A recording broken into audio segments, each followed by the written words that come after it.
Hello students, देखिए आज का हमारा टॉपिक है ह्यूमन रेस्पिरेटरी सिस्टम। ये लाइफ प्रोसेस के जो रेस्पिरेशन यूनिट है उसका ये लास्ट टॉपिक है। और इस ह्यूमन रेस्पिरेटरी सिस्टम टॉपिक में हमें टोटल 4 सब टॉपिक्स के बारे में बात करना है, जिसमें से पहला है रेस्पिरेटरी पैसेज, दूसरा है मैकेनिज्म ऑफ रेस्पिरेशन, तीसरा है स्टेप्स ऑफ रेस्पिरेशन और चौथा है ट्रांसपोर्ट ऑफ गैसेस। तो एक एक करके इन चारों टॉपिक के बारे में हम डिस्कस करेंगे। तो हमारा जो पहला टॉपिक है वो है रेस्पिरेटरी पैसेज। रेस्पिरेटरी पैसेज, देखिए रेस्पिरेटरी पैसेज कहने का मतलब होता है कि हम जानते हैं जो हमारा एयर है वो एक्सटर्नल नॉस्ट्रिल के हेल्प से हमारे बॉडी में एंटर करता है, और हम ये भी जानते हैं कि जो रेस्पिरेटरी ऑर्गन हमारे बॉडी का है वो लंग्स है।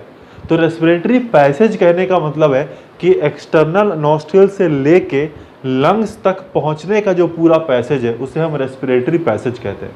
तो इस रेस्पिरेटरी पैसेज में कुछ पार्ट ऐसे होते हैं जो सिर्फ एयर का कंडक्शन करने का हेल्प करते हैं, और कुछ पार्ट ऐसे होते हैं जो कि इन गैसेस का एक्सचेंज भी हेल्प कर, मतलब कार्बन डाइऑक्साइड को बॉडी से बाहर निकालेंगे और ऑक्सीजन को बॉडी के अंदर डालेंगे। तो कोई ना कोई ऐसा साइट होगा ना जहाँ पे ऑक्सीजन अंदर जा रहा होगा और कार्बन डाइऑक्साइड बाहर आ रहा होगा, तो उस पार्ट को एक्सचेंज पार्ट कहते हैं। तो इस पूरे रेस्पिरेटरी पैसेज में हमें यह भी देखना कि कौन सा कंडक्टिंग पार्ट है और कौन सा एक्सचेंज पार्ट है। देखिए एक एक करके हम शुरू करते हैं। सबसे पहले जो बाहर की तरफ होता है वो होता है एक्सटर्नल नॉस्ट्रिल, इसके बाद नेजल पैसेज, इसके बाद इंटरनल लेयर्स, फिर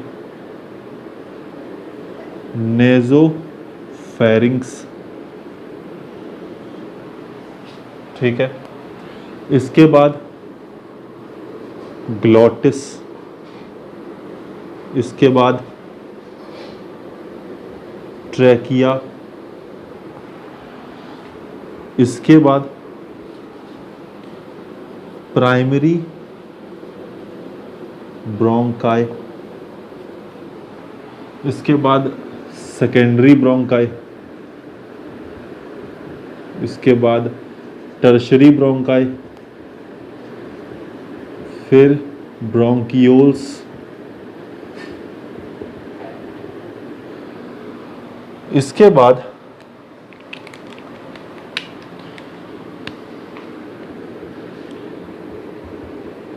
एल्वियोलर डक्ट, फिर एट्रिया, फिर एल्वियोलर सैक और लास्ट में एल्वियोलाई। देखिए टोटल ये पूरा रेस्पिरेटरी पैसेज है। अगर हम काउंट करें तो 1 2 3 4 5 6 7 8 9 10 11 12 13 14 टोटल 14 पार्ट हैं इस पूरे रेस्पिरेटरी पैसेज के। और इसमें जो ब्रोंकियोल्स तक है, मतलब एक्सटर्नल नॉस्ट्रिल से लेके जो ब्रोंकियोल्स तक है उसे हम कहेंगे, ब्रोंकियोल्स तक को हम कहेंगे कंडक्टिंग पार्ट। यानी ये सिर्फ क्या करेगा, ये सिर्फ एयर को कंडक्ट करेगा, सिर्फ आगे पहुंचाएगा।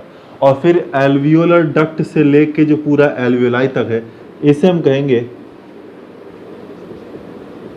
Exchange part. ये हमारा एक्सचेंज पार्ट है।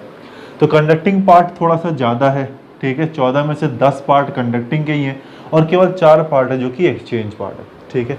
यहाँ पे आपको दिख रहा होगा कुछ ह्यूमन रेस्पिरेटरी सिस्टम का एक डायग्राम हमने बना रखा है, ठीक है, जिसमें हमने यहाँ ट्रेकिया से आपको दिखा रखा है, ठीक है।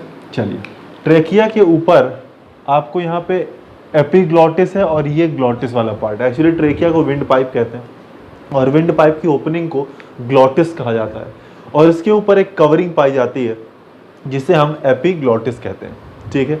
अब ये ट्रेकिया आप देखेंगे जब नीचे आएगा तो ये 2 पार्ट में डिवाइड हो जाएगा। तो ये जो 2 पार्ट में डिवाइड हो रहा है इसे ही हम प्राइमरी ब्रोंकाई कहते हैं, ठीक है।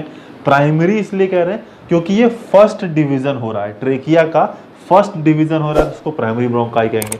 उसके बाद प्राइमरी ब्रोंकाई में और डिवीजन होगा जिसे हम सेकेंडरी ब्रोंकाई कहेंगे। सेकेंडरी ब्रोंकाई फर्दर डिवाइड करके टर्शरी ब्रोंकाई बनाएगा। टर्शरी ब्रोंकाई और फर्दर डिवाइड करके ब्रोंकियोल्स बनाएगा। और ब्रोंकियोल के बाद आप देख रहे होंगे ये कुछ बैलून लाइक स्ट्रक्चर यहाँ पे दिख रहा होगा आपको, रेड रेड, उसे हम कहते हैं एल्विलाई। और एल्विलाई हमारे बॉडी का प्राइमरी एक्सचेंज कह सकते हैं, primary site of exchange of gas है। इसे बहुत ज़्यादा याद रखेंगे हम, क्योंकि ये सवाल पूछा ही जाता है बोर्ड में भी और नीट में भी।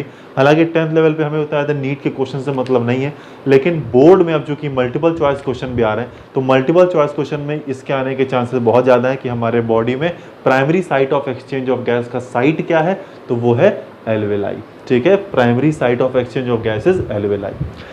लंग्स के बारे आप देख रहे होंगे कि दो मेम्ब्रेन यहाँ पर बनाया हुआ है जिन्हें हम प्लूरल मेम्ब्रेन कहते हैं। ठीक है, लंग्स के बाहर दो मेम्ब्रेन है जिन्हें हम कह रहे हैं प्लूरल मेम्ब्रेन।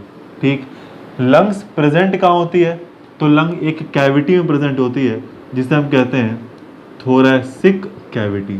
ठीक है, एब्डोमिनल कैविटी के अबव थोरैसिक कैविटी होता है, उसी में हमारा लंग्स पाया जाता है। ठीक है, अब ये जो प्लूरल मेम्ब्रेन है ये दो होते हैं, they are two in number. तो जो आउटर प्लूरल मेम्ब्रेन है और इनर प्लूरल मेम्ब्रेन है, तो आउटर वाला थोरैसिक कैविटी के कांटेक्ट में रहेगा क्योंकि बाहर की तरफ है, और इनर वाला लंग्स के सरफेस से कांटेक्ट में रहेगा क्योंकि ये अंदर की तरफ है। ठीक है, और इन दोनों प्लूरल मेम्ब्रेन के बीच में आप एक स्पेस देख रहे होंगे जिन्हें हम प्लूरल कैविटी कहते हैं। और ये कैविटी खाली नहीं होता, इसके अंदर एक फ्लूइड भरा होता है जिसे हम प्लूरल फ्लूइड कहते हैं।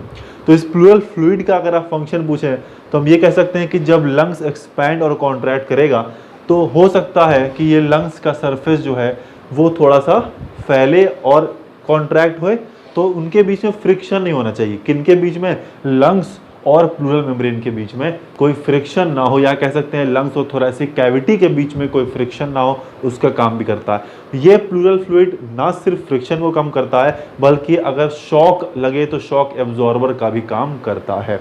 तो ये इतनी सारी बातें हमें पता होनी चाहिए ह्यूमन रेस्पिरेटरी सिस्टम के रेस्पिरेटरी पैसेज के बारे में, और ये डायग्राम भी हमें पता होना चाहिए। इसे भी हम प्रैक्टिस करें और इस डायग्राम को याद करें।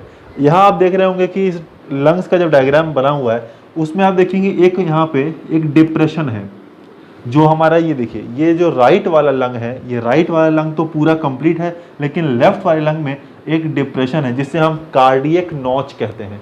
कार्डियक टर्म हार्ट के लिए यूज होता है और नॉच डिप्रेशन को कहते हैं। तो ये कार्डियक नॉच है क्योंकि जो हमारा हार्ट होता है वो थोरैसिक कैविटी में स्लाइटली लेफ्ट की तरफ टिल्टेड रहता है।